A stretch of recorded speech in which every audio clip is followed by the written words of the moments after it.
Этот день, 23 февраля, наши дорогие братья, якутяне, участники войны, которые вот непосредственно воевали и отдали свою жизнь на озере Ильмень.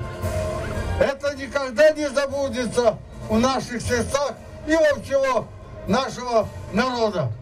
Поэтому память о Дне защитника Отечества, память о погибших якутян, участников войны, которые вот именно 23 февраля сражались на озере Ильмень. Вечная слава будет им.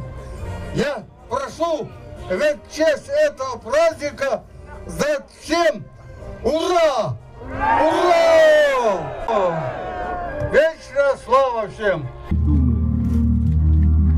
Молодежь и жители города Якутска.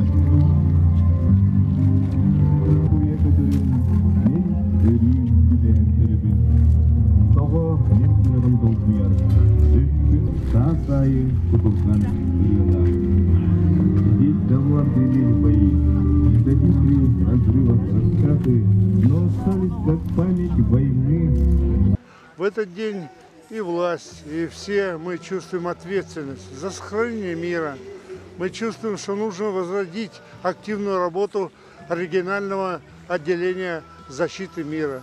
Мы чувствуем, что нужно приложить гражданскую голос свой для того, чтобы остановилась гражданская война на Украине. Нужно крепить мир, нужно укреплять свою армию, нужно патриотическое воспитание молодежи усилить.